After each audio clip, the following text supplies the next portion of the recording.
Mouvement, les mains derrière la nuque. Pour cela, le sujet est debout.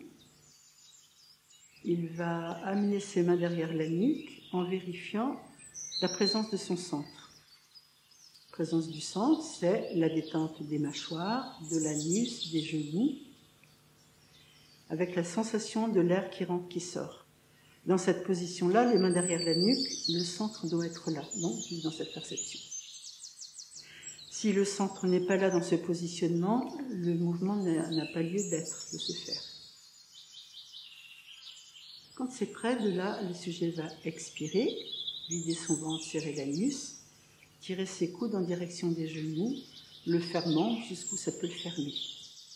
Et quand c'est prêt d'inspirer en lui, il va tirer les yeux vers le haut, tirer les orteils vers le haut, ça va le redresser, jusqu'à aller voir cet invisible qui est au-dessus de lui.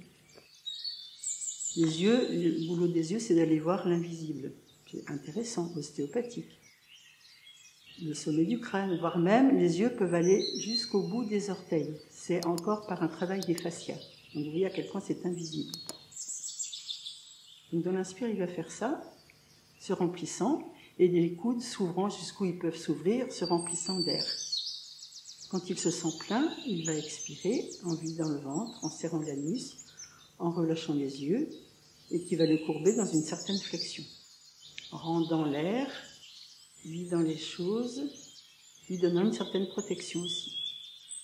Jusqu'au moment où l'inspire va être demandé par le centre, sur le centre qui va l'autoriser.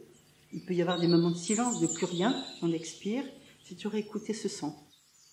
Et de là, quand il impulse l'inspire, eh ben, le sujet se laisse inspirer par cet air qui rentre jusqu'où ça l'ouvre, avec cette perception de l'air, puisque la cage thoracique s'ouvre très fortement, ça donne beaucoup de place au thorax à recevoir de l'air, ça va irriguer le cœur, ça va travailler sur des cœurs lymphatiques aussi qu'on dit qui sont sous les aisselles, donc ça irrigue tout ça, et dans l'expiration, ça referme pour rendre les choses.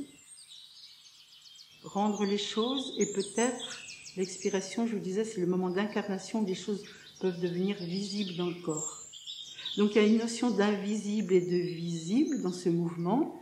Dans l'inspire, on tire les yeux le plus haut possible jusqu'à aller voir ses orteils qui se tirent vers le haut.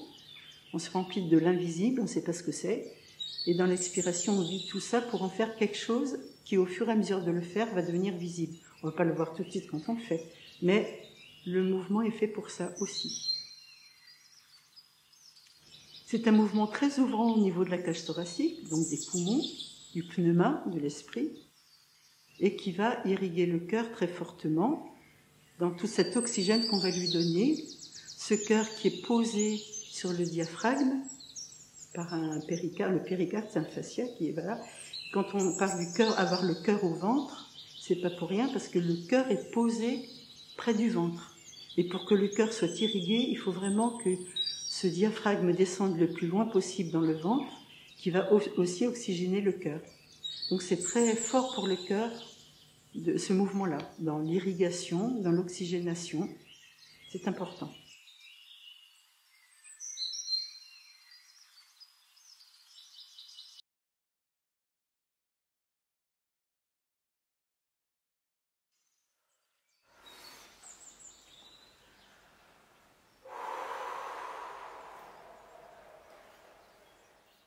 Dans l'expiration, le menton se rentre, envoyant son souffle sur le ventre. Dans l'inspiration, il tire ses yeux vers le haut, tirant le coude le plus en arrière possible.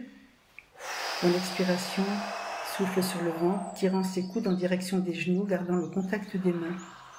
Dans l'inspire, il tire le plus en arrière possible, remplissant son torse. Dans l'expiration, le vidant le plus loin possible l'air.